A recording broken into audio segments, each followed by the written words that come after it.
जब तक भगवान का रथ दिखता रहा, गोपियां पीछे खड़ी होकर के निहारती रही। अद्भुत प्रेम है गोपिकाओं का। गोपिकाएं भगवान को अपने से दूर करना नहीं चाहती, लेकिन कहते हैं ना, प्यारे के सुख में सुखी हो जाना, यही सच्ची भक्ति है। तत् सुख सुखित्व। गोपिकाओं ने देखा कि इनका ही जाने का मन है, तो मुझे आग्रह त्याग देना चाहिए। तो गोपिकाएं मार्ग से जब दूर हुई, पूरे वेग के साथ जब रथ चला महाराज, यमुना जी के मार्ग से होकर के रथ गया। अक्रूर जी कहने लगे, प्रभु अगर आपकी आज्ञा हो तो मैं स्नान कर आऊं यमुना जल में। भगवान ने कहा, अवश्य चाचा जी। और तुरंत अक्रूर जी रथ से उतरे और यमुना जल में जैसे ही प्रविष्ट हुए, डुबकी लगाई कि यमुना जल में क्या देखते हैं कि भगवान बलराम जी और भगवान कृष्ण दोनों ही यमुना जल में अंदर बैठे हुए हैं महाराज। भगवान का दर्शन हो गया अंदर। अक्रूर जी घबराए, अभी अभी तो मैं इनको रथ पे बिठा कर आया था, इतनी जल्दी ये जल में कैसे आए? तो एकदम डुबकी मार के बाहर निकलते तो क्या देखते, दोनों भैया बातें कर रहे हैं रथ में। पुनः जब डुबकी मारी अक्रूर जी ने, तो क्या देखते हैं कि भगवान चतुर्भुज रूप में जल के भीतर खड़े हुए हैं, शंख चक्र गदा पद्म लेकर। अक्रूर जी समझ गए, जिनको मैं बालक समझ के लाया था वह बालक नहीं है, परम पिता परमात्मा है। भगवान ने इसीलिए दर्शन कराया कि अक्रूर जी के मन में शंका थी कि दुष्ट कंस कहीं इन छोटे छोटे बालकों को मार ना दे, और मैं इतना पापी हूं कि इनको इनकी गोपिकाओं से छुड़ाकर ले जा रहा हूं। इसलिए अक्रूर जी मन में संकल्प विकल्प कर रहे थे, और भगवान ने दर्शन करा करके पुनः उनकी शंका दूर कर दी। अक्रूर जी आए और रथ में बैठे, भगवान कहने लगे मुस्कुराते हुए, बोले, चाचा जी आपने बड़ी देर लगाई नहाने में। अक्रूर जी कहने लगे, प्रभु अब बस क्षमा करो, मैं समझ गया हूं आप कौन है, मेरी समस्त शंका दूर हो गई। और अब अक्रूर जी भगवान को लेकर के मथुरा मंडल में पहुंचे। शाम का वक्त था। अक्रूर जी ने कहा, प्रभु आपको मेरे घर चलना पड़ेगा। भगवान ने कहा, चाचा जी हम आएंगे आपके घर, लेकिन पहले मामा जी के पास जाएंगे। अक्रूर जी ने कहा, प्रभु जैसी आपकी इच्छा। और भगवान जैसे ही मथुरा में प्रवेश किए, नंद बाबा के पास पहुंचे। नंद बाबा ने कहा, क्यों रे लाला, तने आवे में बहुत देर कर दी। देख हम बैलगाड़ी पे आए तो कितनी जल्दी आ गए, और तू तो रथ पे आया तब भी इतनी देर से। भगवान कहने लगे, बाबा मेरी कोई गलती नहीं है, चाचा जी ने नहावे में देर लगा दी, मेरी गलती नहीं है। और एक पहर का समय बाकी था, शाम का समय हो रहा था। भगवान ने कहा, नंद बाबा अगर आपकी इच्छा हो तो मैं मेला देखाऊं। बाबा कहने लगे, देख लाला शाम का समय, मैं नहीं भेजने वाला। दाऊ भैया बोले, बाबा मैं लेके जाऊं या को? तो नंद बाबा बोले, हाँ तू लेके जा, मैं इसे अकेले नहीं भेजूंगा। और नंद बाबा ने समस्त ब्रजवासियों के साथ भगवान को मेला देखने की आज्ञा दी। भगवान दाऊ भैया और ब्रजवासियों को लेकर के जैसे ही मथुरा की गलियों में पहुंचे कि मथुरा की गलियों में शोर हो गया महाराज, अरे बहन वो पूतना को मारने वाला आ गया, वो गोवर्धन उठाने वाला आ गया। और जिन गोपियों ने, जिन मथुरा की स्त्रियों ने भगवान को देखा तो भगवान के रूप सौंदर्य को देख के बड़ी मोहित हो गई। और एक सखी कहने लगी, बहन देखने में तो बड़ा कोमल है, और इसने इतना बड़ा पर्वत कैसे उठा लिया होगा। ऐसे करके बातें करती हैं और मथुरा की गलियों में सुमन बरसाती है, भगवान के ऊपर पुष्प की बारिश करती हैं सभी सखियां। और जैसे ही भगवान के ऊपर कोई फूल गिर जाता है तो भगवान तिरछी निगाह करके ऊपर देखते हैं। तो एक सखी कहती है, देख देख मोको कैसे देख रहे हैं। एक सखी कहती है, तो को तो देख रहे हैं, और मुंह को देख, मेरी तरफ देख के मुस्कुरा भी रहे हैं। इस तरीके से सखियां बातें करने लगती हैं। यही अंतर है हमारे श्याम जी में और मिथिला के राम जी में। मिथिला में भी यही हाल था। जब भगवान गए मिथिला में तो मिथिला की नारियों ने भी इसी प्रकार से भगवान को देखा, लेकिन भगवान ने एक बार भी आंख उठाकर ऊपर नहीं देखा और ना लखन लाल को देखने दिया। और लेकिन हमारे जो मथुरा के कन्हैया जी है ना, बहुत छैल छबीले हैं, छैल छबीले। ये तिरछी निगाह से सखियों को देखने लग जाते। और इस प्रकार से भगवान की सुंदर मोहिनी सलोनी सूरत देख करके वहां की स्त्रियां मन मुग्ध हो जाती हैं। और जिन व्यापारियों ने देखा कि हो ना हो अब महाराज यही बालक आगे नरेश बनेगा मथुरा का, तो भगवान का स्वागत करने लगे लौंग इलायची खिला करके।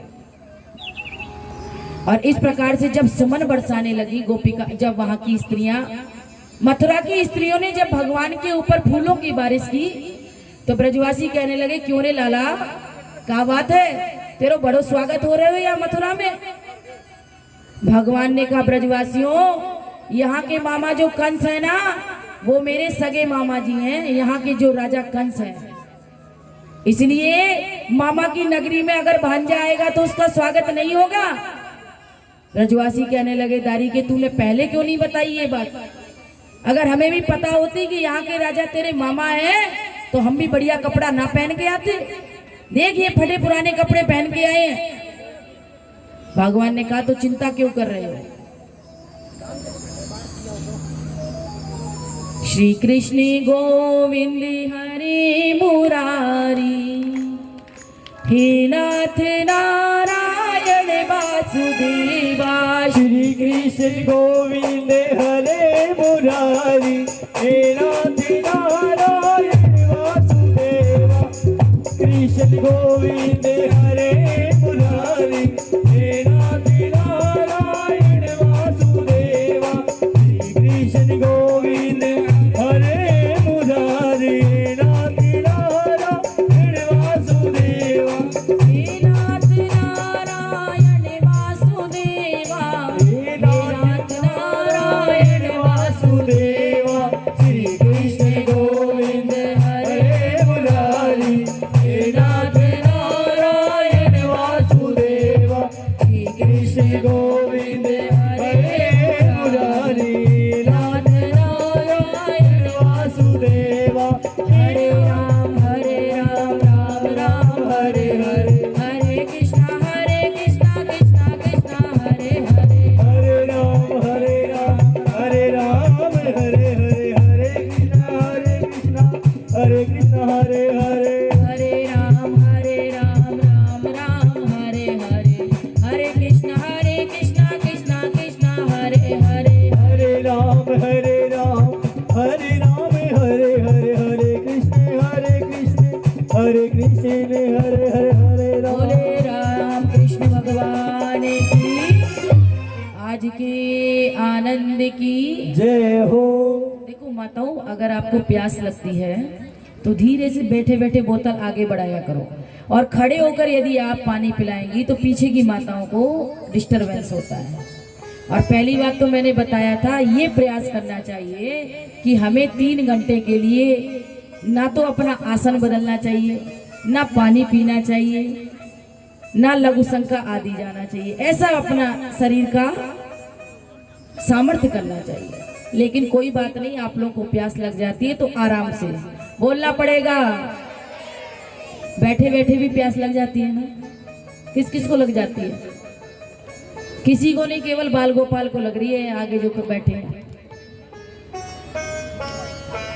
क्योंकि कथा में जब डिस्टरबेंस होता है ना महाराज, तो कथा में रंग भंग हो जाता है। इसलिए जैसे ही मथुरा की स्त्रियों ने भगवान के ऊपर पुष्प की बारिश की, फूलों की वर्षा की, सारे ब्रजवासी कहने लगे क्यों रे कन्हैया, तेरा बड़ा स्वागत हो रहा है, क्या बात है। भगवान ने कहा यहाँ के राजा जो कंस है ना, मेरे सगे मामा हैं, और मामा की नगरी में और भांजा आएगा तो उसका स्वागत नहीं होगा। ब्रजवासी कहने लगे क्यों रे लाला, तूने ये बात पहले क्यों नहीं बताई। अरे हमें पता होता तेरे मामा हैं यहाँ के राजा तो हम भी बढ़िया कपड़े पहन के आते, हमारा भी स्वागत होता। भगवान बोले तो चिंता क्यों कर रहे हो, बोलो क्या चाहिए। तो ब्रजवासी कहने लगे कन्हैया हमें तो सबसे पहले बढ़िया कपड़ों की व्यवस्था कर दे। भगवान बोले ठीक है, थोड़े आगे चलो, कोई व्यवस्था भगवान करेंगे। और भगवान थोड़े से आगे बढ़े महाराज, क्या देखते हैं, कंस का एक धोबी चला आ रहा है, मूंछों पे ताव देते हुए, बड़ी अकड़ में आ रहा है महाराज। इतना प्रधानमंत्री में अकड़ नहीं होती जितना उसके चपरासी में अकड़ होती है कि नहीं। बड़े आदमी में कम अकड़ होती है, उसके पीए में ज्यादा अकड़ होती है। तो ये कंस का धोबी है महाराज, अकड़ में चला आ रहा है, मूंछों पर ताव देता हुआ। भगवान ने कहा मामा जी। इसने पीछे मुड़कर देखा कि मुझे मामा कहने वाला कौन है, तुम कौन हो? भगवान ने कहा यहाँ के राजा जो कंस है ना, वो मेरे सगे मामा हैं, मैं उनका भांजा कृष्ण, और ये मेरे भैया दाऊ जी, और बाकी मेरी ग्वाल मंडली। अब तो धोबी कहने लगा अच्छा मैं समझ गया, तुम ही कृष्ण और बलराम हो, ठीक है जाओ, मामा से स्वागत कराने में बड़ा आनंद आएगा, जाओ।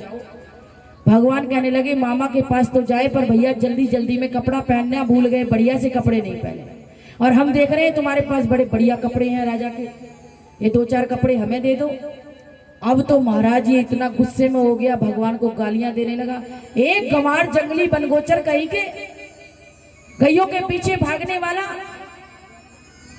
तूने ये राजसी वस्त्र देखे भी हैं जो पहनने की बात कर रहा है? अरे ये राजा के राजसी वस्त्र हैं। भगवान को गुस्सा आई, भगवान ने एक चांटा मारा कि धोबी का सिर कट गया, मारा, चारों चित्त हो गया धोबी। और जितने धोबी उसके साथ में चल रहे थे बोले भैया जान बचाओ, भागो यहाँ से, भाग खड़े हुए सारे। भगवान ने ब्रजवासियों से कहा ब्रजवासियों ढूंढ लो कपड़ा बढ़िया बढ़िया, और ब्रजवासियों ने कपड़े निकाले अपने मन मुताबिक। महाराज राजा कंस के कपड़े थे, ब्रजवासी बेचारे छोटे छोटे थे, शरीर पे पहने तो ऐसा लगे जैसे हैंगर में टांग दिए हो महाराज, चले तो ऐसा लगे जैसे रास्ता साफ होते हुए जा रहे हैं पीछे से। ब्रजवासी कहने लगे भैया कन्हैया कपड़े तो बड़े जोरदार हैं, पर इन कपड़ों में पूरे भिखारी लग रहे हैं। भगवान बोले अब थोड़ी देर ऐसी व्यवस्था करो, हाथ ऊंचे कर लो, फिर आगे व्यवस्था करूंगा। और इस सारे दृश्य को एक दर्जी देख रहा था, दर्जी को हंसी आ रही थी, हे भगवान ये नया फैशन कहां से निकल आया, रास्ता साफ करने वाला। दर्जी आगे बढ़ के आया, बोला सरकार आपकी आज्ञा हो तो मैं आपके ब्रजवासियों के कपड़े ठीक कर दूं। भगवान बोले अरे ब्रजवासी तेरो राम भलो करे, भैया इनके कपड़ा ठीक कर।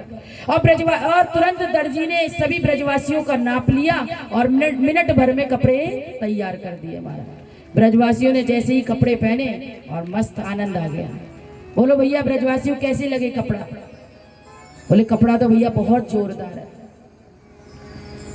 और ब्रजवासी कहने लगे भैया ब्रज याने तो हम लोगों को प्रसन्न कर दियो, या को कुछ इनाम तो दे।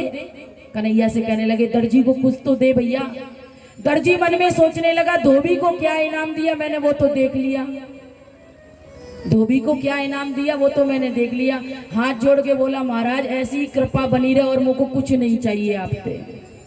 भगवान बोले ठीक है तो मैं तुम्हें आशीर्वाद दे रहा हूँ, तुम खूब फूलोगे खूब फलोगे महाराज। और आप लोग देख रहे हो कपड़ा 100 रुपए का होता है और सिलाई, बोलो माताओं का कपड़ा 200 रुपए का और सिलाई 500 रुपए की। तो दर्जी फूल रहे हैं कि नहीं? ये भगवान का आशीर्वाद है दर्जी को। ब्रजवासी थोड़े से आगे बढ़े, भगवान ने पूछा बताओ ब्रजवासी अब काय बात की कमी है? देख कन्हैया बढ़िया पोशाक हो गई, एक मोटी सी माला और मिल जाए सोई आनंद आ जाए। भगवान बोले तो चलो आगे कोई व्यवस्था करेंगे। भगवान थोड़ा सा आगे बढ़े तो क्या देखते हैं, एक सुदामा नाम का माली था जो भगवान का अनन्य भक्त था। महाराज भगवान उस सुदामा माली के घर को पावन करने के लिए गए और जैसे ही सुदामा नाम के माली ने भगवान का दर्शन किया एकदम झूम उठा मस्ती के कारण, महाराज नाच उठा और जितनी भी मालाएं उसने बना रखी थी सारी लेकर के आया और मोटी सी माला श्री ठाकुर जी के गले में पहनाई और बाकी सारी मालाएं ब्रजवासियों को पहना दी। महाराज माला पहनकर ब्रजवासी बड़े आनंद में हो गए। भैया कन्हैया याने तो बड़ो आनंद कर दियो। बच्चों को कृपया बिठाए बीच, आप थोड़ा सा बार बार बच्चे खड़े होते हैं डिस्टर्बेंस होता है। माताओं से कर जोड़ के निवेदन है जो भी बच्चे कृपया इधर बिठा लें। अब तो महाराज सुदामा नाम के माली ने भगवान को माला पहनाई महाराज, और माला पहन के सभी ब्रजवासी आनंदित हो गए। भगवान ने सुदामा नाम के माली को आशीर्वाद दिया कि जाओ मैं आपको पराभक्ति का आशीर्वाद देता हूँ, आपको भगवान के चरणों में प्रीत हो ऐसी भक्ति का आशीर्वाद देकर भगवान आगे बढ़े। भगवान ने ब्रजवासियों से पूछा बताओ ब्रजवासियों अब क्या चाहिए? बोले देख भैया कन्हैया बढ़िया पोशाक हो गई, मोटी सी माला हो गई, अब थोड़ा चंदन और मिल जाए महाराज फिर तो कहना ही क्या है, चंदन लग जाए तो बड़ी ठंडा हो जाए माथा। भगवान बोले तो ठीक है, आगे चलते हैं, कोई व्यवस्था करेंगे। और थोड़ा सा भगवान आगे बढ़े ब्रजवासियों के साथ, तो क्या देखते हैं, 3 जगह से टेढ़ी मेढ़ी कुब्जा चली आ रही है, चंदन का पात्र हाथ में लिए। भगवान ने पीछे से आवाज लगाई, अरे सुंदरी जी। कुब्जा ने पीछे मुड़ के देखा, ये संबोधन तो मैंने जीवन में पहली बार सुना। लोग तो मुझे टेढ़ी मेढ़ी कहकर बुलाते थे, आज सुंदरी कहने वाला यहाँ मथुरा में कौन आ गया। कुब्जा ने पूछा, महाराज आपने मुझे बुलाया? भगवान कहते, हाँ सुंदरी, मैंने ही आपको बुलाया। भगवान ने पूछा, आपका परिचय? महाराज मैं कंस की दासी हूँ, सैरंद्री मेरा नाम है, और कंस के दरबार में चंदन देने का काम करती हूँ। अच्छा। भगवान ने कहा, यहाँ के राजा जो कंस है ना, मेरे सगे मामा जी हैं। अच्छा महाराज, और जो चंदन आप मामा को लगाती हो, आज हमें लगा दोगी? कुब्जा तो आनंद से प्रसन्न हो गई और कहने लगी, प्रभु बड़ी कृपा की आपने, आप कहो तो मैं अपने हाथ से लगा दूं। भगवान बोले, तेरा राम भला करे। और तुरंत कुब्जा ने पात्र लिया और चंदन भगवान के श्री माथे पर लगाना प्रारंभ कर दिया। महाराज सारे जितने भी ब्रजवासी थे कहते थे, तनिक देवी इतको भी थोड़ा इधर, और करते करते सारा कटोरा चंदन का साफ कर दिया। सारे ब्रजवासियों ने चंदन लगाया, और चंदन लगाने के बाद ब्रजवासी कह रहे, वाह कन्हैया वाह, या कि चंदन में बड़ी शीतलता है, बड़ा आनंद आता है। भगवान बोले, अब बताओ क्या चाहिए? बोले, ये बता, इसने इतना सारा चंदन लगाया, या को तूने दियो तो कुछ नहीं, कुछ तो दे। अगर दरबार में जाके इतना चंदन देती तो कितना इनाम मिलता। भगवान बोले, तो चिंता क्यों कर रहे हो? भगवान ने अपनी जेब में हाथ डाला तो जेब में कुछ था नहीं। और भगवान ने क्या किया, अपने श्री चरण के अंगूठे से इसका एक अंगूठा दबा लिया, एक हाथ इसकी ठोडी पे लगा ली, और एक हाथ इसके कमर में डाल लिया। दाऊ जी ने मुंह घुमा लिया, अरे भैया कन्हैया, ये वृंदावन नहीं है, ये मथुरा है, ध्यान से। कन्हैया कहने लगे, दाऊ भैया आप चिंता ना करो, मुझको पूरो ध्यान है। और सारे ब्रजवासी हंसने लगे, अरे भैया तू ये बीच बाजार में क्या करे? और सारे ब्रजवासी हाथ से परिहास करने लगे।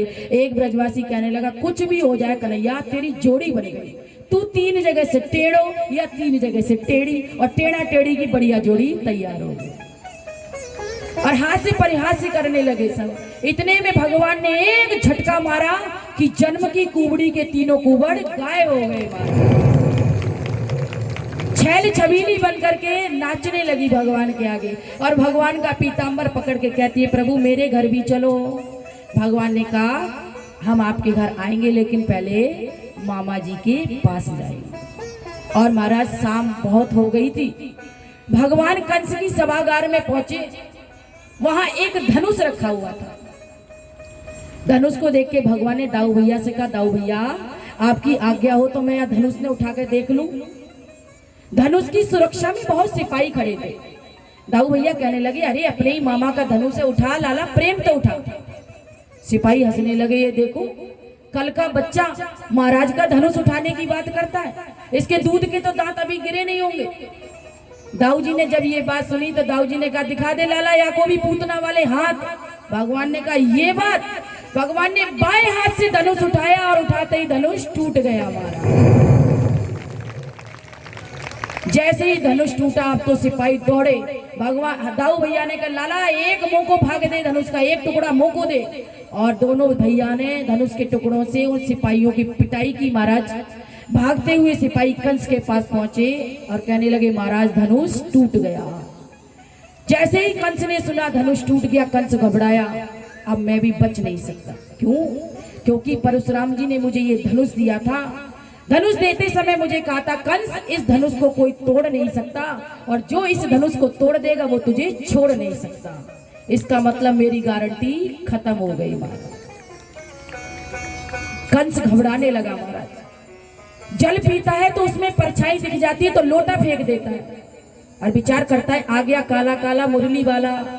भोजन करता है तो उसमें जीरा आ जाता है तो सब्जी फेंक देता है, और किसी की आंखों में बात करता है सामने देखकर तो सामने की आंखों वालों में इसे काला काला मुरली वाला दिखता है। महाराज भय के कारण ही सही इसने भगवान का भजन तो किया। और रात्रि हुई महाराज, भगवान तो चले गए विश्राम घाट पर। भगवान ने जाकर के विश्राम किया। बाबा ने पूछा, लाला देखा है मेला? देखा है बाबा। अच्छा, किसी के साथ लड़े तो नहीं? ना, किसी के साथ नहीं लड़े। ठीक है। और महाराज प्रातः काल जब हुई, सभी ब्रजवासी मेला देखने पुनः निकले। नंद बाबा पहले ही जाकर बैठ गए उस कंस की सभागार में। भगवान ने कहा, बाबा आप चलो, हम बाद में आएंगे। समस्त ब्रजवासियों को लेकर के नंद बाबा पहुंचे हैं कारागार में, सभागार में महाराज। और भगवान दाऊ भैया को साथ में लेकर के कंस की सभागार में जैसे ही पहुंचने के हुए कि महाराज सामने ही द्वार पर एक हाथी खड़ा है, जिसका नाम है कुबलयापीड।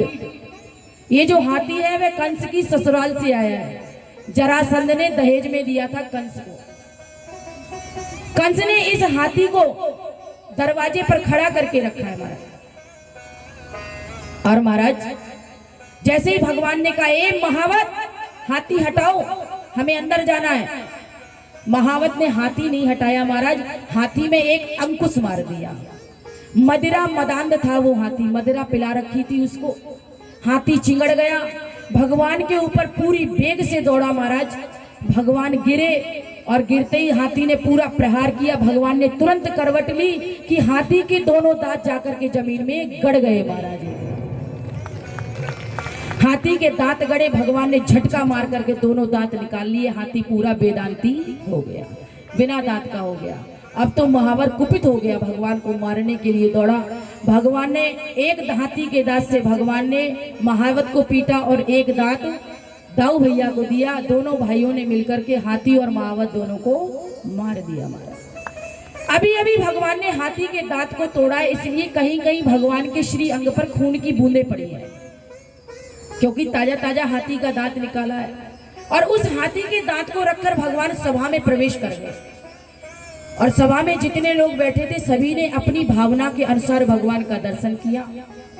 जैसे ही कंस ने देखा कि कृष्ण और बलराम आए हैं, तो कृष्ण कंस को साक्षात यमराज दिखाई पड़ रहे हैं कि आज मेरे सामने मौत खड़ी हुई है। और पहलवानों ने जैसे ही भगवान का दर्शन किया तो उनको वज्र के रूप में दिख रहे हैं। और जैसे ही वहां की मथुरा की स्त्रियों ने भगवान का दर्शन किया तो भगवान उनको कामदेव के रूप में दिख रहे हैं। और जैसे ही नंद बाबा ने उनका दर्शन किया तो भगवान अपने बेटे नंद बाबा को भगवान बेटे के जैसे दिखाई पड़ रहे हैं।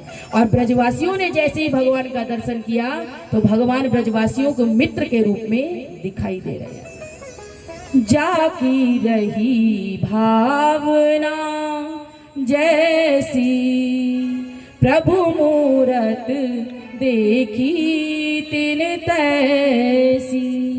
अपनी अपनी भावनाओं के अनुसार भगवान का सभी ने दर्शन किया महाराज। वहां पर दो दैत्य थे, मुष्टिकासुर और चारुण, जिनको कंस ने तैयार किया था मल्ल युद्ध के लिए। तुरंत मुष्टिकासुर दौड़ करके आया और चारुण आया।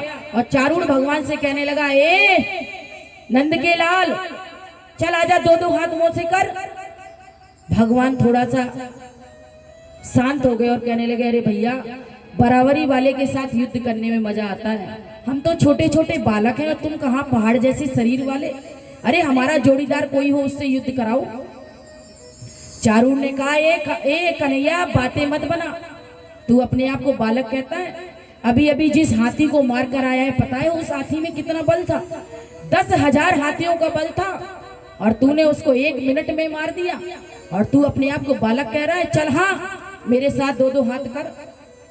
ब्रजवासी कहने लगे, कन्हैया घबराइयो मत भैया, हम तेरे साथ काय के लिए आए हैं। भगवान बोले, अच्छा तो ये बात है। और भगवान ने तुरंत अपना पीतांबर कमर से कसा और भगवान बोले, चल आजा मैदान में। और जैसे ही चारुण के साथ भगवान का युद्ध होने लगा महाराज, हाथ से हाथ, एड़ी से एड़ी, पंजे से पंजे मिलाकर जब मल्ल युद्ध प्रारंभ हुआ, चारुण ने कहा, ए बलराम, तुम्हारी यदि ज्यादा इच्छा कर रही हो लड़ने की तो तुम मेरे भाई मुष्टिकासुर से लड़ो। अब तो महाराज चारुण भगवान से लड़ पड़ा और मुष्टिकासुर दाऊ भैया से लड़ने लगा। बहुत देर तक युद्ध चला, कोई निर्णय नहीं हुआ। कंस ने आवाज लगाई उच्च सिंहासन से, अरे दुष्ट मूर्ख चारुण, इन बच्चों के चक्कर में कब तक पड़ा रहेगा? एक चांटा मार इसको और चकनाचूर कर दे। चारूण के अंदर जोश आ गया महाराज, और भगवान को इसने एक मुट्ठा मार दी महाराज। जैसे ही एक मुट्ठी मारी, भगवान ने कहा तूने मुझे मुट्ठी मारी और अब तू मेरा चाटा चख। सुखदेव जी कहते हैं इसने जैसे ही भगवान को एक मुष्टिका मारी महाराज, एक घूसा मारा, तो ऐसा लगा जैसे मतवाले हाथी पर कोई माला फेंक कर मार देता है। भगवान ने एक चाटा मारा, चारों कोनी चित्त हो गया चारूण, और चारूण का उद्धार भगवान ने कर दिया। उधर दाऊ भैया ने मुष्टिकासुर को एक हलमुसल मार करके मुष्टिकासुर का भी उद्धार कर दिया। सल और तोशल नाम के दो दैत्य थे, वह भी आए, उनको भी मार के भगाया। एक कूट नाम का दैत्य था, वह भी कूदता हुआ आया, भगवान ने उनको भी मार के शांत किया महाराज। अब तो उच्च सिंहासन पर बैठा था कंस घबरा गया और कहता है बंदी बना लो इन्हें, पहले इनको मारूंगा, फिर इनके बाप को मारूंगा, फिर अपने बाप को मारूंगा। भगवान समझ गए ये तो बिना मारे ही मर गया, इसका बैलेंस तो खराब हो गया महाराज। इतने में कंस कुछ समझ पाता, भगवान ने लगाई छलांग और पहुंच गए कंस के उच्च सिंहासन पर। चुटिया पकड़ी कंस की और हिला डाली और कहा कंस, जिस देवकी की मांगलिक बेला पर तूने उसको बाल पकड़ के मारा था, गिराया था, वही देवकी नंदन आज तुझे मारने आ गया।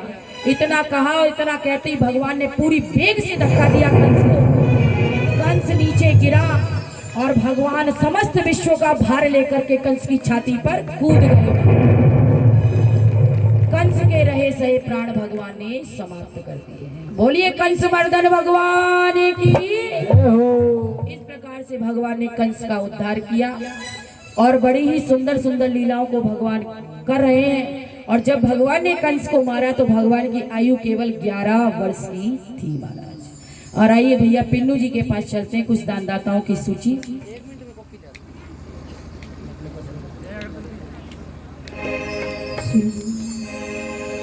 बोलिए नंद की लाला की। मेरी लगी श्याम संग प्रीत क्या जाने,